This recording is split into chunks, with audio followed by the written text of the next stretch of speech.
Catarina Monteiro é licenciada em Psicologia pela Universidade de Lusíada do Porto e frequenta o mestrado de Psicologia Clínica e da Saúde na Universidade Católica Portuguesa. Catarina é formadora na Fundação Portuguesa A Comunidade contra a SIDA e no movimento He4She. Watintaba fazi, watintimbo woko, which means you strike a woman, you strike a rock. And that's what I grew up with. Nothing can stop me in this mission, in this campaign of education. Estão a ouvir Conversas de Género. Catarina, bem-vinda. Obrigada. Vamos falar sobre a SIDA e o preconceito. Sei que dás formação em escolas, aos alunos e em prisões sobre, entre outros temas, a SIDA e o HIV. Qual é a propensão da incidência da doença no panorama atual da sociedade? Então, atualmente, a população mais afetada é a população acima dos 50 anos, com uma percentagem de 71%. Isto acontece porque é uma população que, apesar de já estar informada, acaba por facilitar, exato. Achar que, pronto, se calhar não é assim tão preocupante, não vou apanhar. E, por incrível que pareça, agora as taxas nos lares de idosos têm aumentado, porque está-se a compreender que eles têm comportamentos sexuais de risco e então eles é que não utilizam qualquer tipo de proteção. E acaba por se propagar muito mais todas as doenças sexualmente transmissíveis, e nomeadamente a SIDA. Uhum. Nos microgrupos formados nos lares, certo? E como é que uma pessoa idosa ainda mantém uma vida sexual ativa? E sim, muitos deles acabam por recorrer a fármacos, nomeadamente a Viagra, para conseguir manter a ereção. E o mais preocupante nisto é mesmo a troca de parceiros e a ausência da utilização de métodos contraceptivos como o preservativo. E pronto, é isso. Eu acho que agora também temos que apostar um bocadinho mais na prevenção nesta população. Exatamente. Educá-los um bocadinho também, não só para as infecções sexualmente transmissíveis, mas também dar algumas dicas de como é que eles poderão aproveitar a sua sexualidade na plenitude, sem também abusar aqui do consumo destas substâncias que acaba por ter efeitos nocivos na saúde deles, nomeadamente ao nível cardíaco. Exatamente. Não é? Exatamente. Há um estereótipo que se popularizou afincadamente nos anos 80 e que atribuía a SIDA aos gays. O HIV ainda é o vírus da população homossexual masculina? Não, de todo. Realmente a Direção-Geral de Saúde fez um estudo em 2018 e o que nos diz é que na população acima dos 15 anos os homens heterossexuais encontram-se, a percentagem de transmissão encontra-se nos 79% e a população homossexual masculina nos 45%, o que já nos diz que realmente aqui a população heterossexual é que está neste momento a facilitar mais. Ou seja, apesar de termos ultrapassado de certa forma este estereótipo, o HIV continua a ser sinónimo de vulnerabilidade e associado aos grupos de risco? E sim, atualmente já é possível viver com esta doença, com muitos fármacos associados. É possível manter uma vida plena. Claro que é necessário cuidados e precauções, mas acho que agora já não se associa a isso. Aliás, agora, uma pessoa com SIDA já não tem aquela aparência que antigamente nós associamos, uma pessoa debilitada, frágil. Agora é uma pessoa totalmente saudável. Claro que tem que ter outros cuidados médicos, mas que dá para viver com a SIDA agora. Esta ideia de que o tratamento dos sintomas é cada vez mais eficaz altera a percepção do risco? Sim. Aliás, eu não gosto muito de dizer que é possível viver com a SIDA porque eu acho que as pessoas começam a facilitar cada vez mais.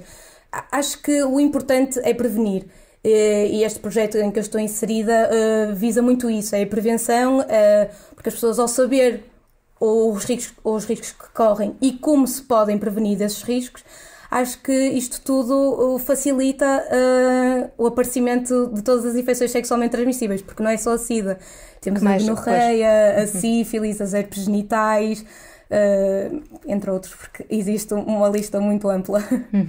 Como é que se aborda o sexo nas prisões?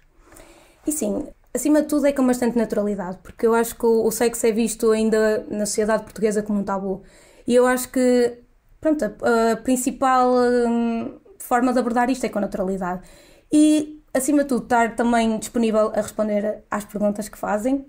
E as pessoas sentem-se à vontade para te fazer perguntas nestes contextos? Sim, no início é sempre um bocadinho mais constrangedor. Eu utilizo algumas técnicas de desbloqueio, por exemplo, nas primeiras sessões utilizo um papelzinho anónimo em que elas me podem fazer as questões de vários temas e eu respondo, não tem tudo anónimo. E depois, à minha medida, porque isto é um projeto que tem 12 sessões, então consigo criar alguma ligação e à partida depois as pessoas já se sentem mais à vontade comigo e com o grupo para as partilhas. Porque às vezes nós achamos que a nossa dúvida é estúpida, muitas das vezes, e não, aquela dúvida é dúvida de todo o grupo. E às vezes é só preciso a coragem para perguntar. Neste contexto, nesta prisão feminina que tu visitaste, existem comportamentos de risco? Sim. As prisões de segurança mínima têm uma visita conjugal que acontece uma vez por mês e elas, pronto, têm que também estar educadas que têm que usar precaução e também dentro das prisões, porque elas acabam por ter comportamentos sexuais de risco umas com as outras e também temos que incidir nisso, porque para as taxas não aumentarem, ainda por cima é um meio fechado e que facilmente existe muita propagação. Passando das prisões para as escolas, como é que abordas o tema do sexo com os mais novos? E sim, é importante adaptar a linguagem, porque se eu for com muitas terminologias técnicas, eles desligam ao fim de 5 minutos. Também, outra vez, falar com naturalidade, porque eles estão muito tímidos, muitos deles já acham que sabem muita coisa e não sabem. Existe o preconceito nas escolas relativamente ao sexo? Sim. Aliás, eu já estive numa escola em que uma mãe tentou fazer queixa de mim a dizer que eu estava a incentivar o comportamento promíscuo do filho, só porque estava a falar sobre sexo. Acho que não. Simplesmente acho que ainda há esta ideia de que falar sobre este assunto desperta a curiosidade e não é de todo a função do projeto. O projeto tem como função prevenir e educar para, quando eles quiserem ter estes comportamentos sexuais, fazerem-nos de forma segura, não comprometendo a sua saúde. Sim, porque muitas vezes eles acabam por não colocar as dúvidas e ir procurar soluções e respostas a meios não tão aconselháveis, vá. Sim, eles recorrem a meios, nomeadamente a pornografia, que de certa forma não é muito educativa, porque em muitos casos eles nem preservativo utilizam e isso também traz outras questões, nomeadamente que eu também falo muito com o prazer feminino, que acaba por ser um bocadinho desvalorizado na pornografia, que ainda é tudo muito ligado à penetração. E assim, a pornografia pode ser interessante para eles começarem a ter algumas noções da realidade. No entanto, aquilo não corresponde à realidade, porque não nos podemos esquecer que eles são 2 atores a fazer o seu trabalho. E acaba por mexer um bocadinho com eles, porque eles depois mexem com a autoestima, porque eles acham que é suposto aguentarem aquele tempo, que o pênis deles tem que ser... Exatamente, que o pênis tem que ser daquela forma, que a tamanho. Exato, e depois que a mulher está sempre lubrificada e que tem que gemer. Influencia muito com isto, e eu acho que é falar com naturalidade, explicar que realmente é uma fonte que os pode ajudar, também a despertar esta curiosidade e também para utilizar como auxílio. Como fonte de masturbação, exato, claro. Exatamente. Mas explicar que aquilo não é assim tão preto no branco e que há toda uma indústria por trás e que as coisas não são assim tão fáceis como na pornografia. Gostava de deixar um apelo às pessoas que têm uma vida sexual ativa. Testem, façam o teste do HIV, é anónimo. É só com uma picada no dedo. Catarina, tu melhor que ninguém explicarás o porquê, qual a importância de testar. Sim, pronto. Eu sei que às vezes é um bocadinho assustador, porque muitos cuidados que tenhamos podemos apanhar, mas acho que é melhor saber. E não só o teste do HIV, é possível pedir a um médico de família, juntamente com as análises de rotina, o despiste das doenças sexualmente transmissíveis, e acaba por ser um descanso para nós e para as pessoas com quem nós estamos, porque eu costumo muito dizer isto nas escolas, que é, infelizmente nós não temos um rótulo com as infecções que nós trazemos connosco, e por muito que eu olhe para uma pessoa e acho que está tudo bem com ela, que ela não tem qualquer tipo de infecção sexualmente transmissível, ela pode ter e nem sequer saber de que é transmissora, e acabamos por nos comprometer a nós e a toda a gente com quem nós estamos envolvidos sexualmente, e acho que a prevenção é a chave.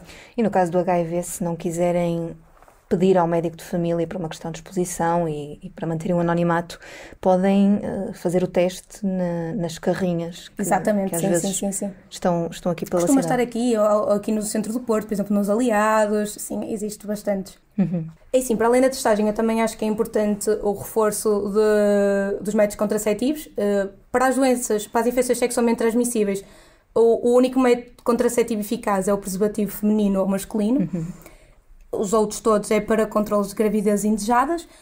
No entanto, acho que é muito importante, se as pessoas quiserem deixar de utilizar o preservativo, fazerem análises com o parceiro ou com a parceira, e eu acho que assim fica tudo muito mais seguro, as pessoas ficam mais descansadas e podem usufruir da sexualidade na sua plenitude. E é bom deixarmos de ver a testagem como um tabu, sendo uma coisa natural. Chega a um determinado momento e olha, tu com o teu parceiro ou parceira queremos dar o passo para deixarmos de ter relações com preservativo. Siga a fazer aqui um teste e ser uma coisa natural e recorrente. Sim, e aliás, é uma coisa tão natural, tão fácil de se fazer, acho que não temos que também desmistificar isto tudo que está por detrás e tornar isto uma coisa banal, como umas análises de rotina, para nos protegermos a nós e a tudo. Catarina, obrigada. Obrigado eu por me receberes.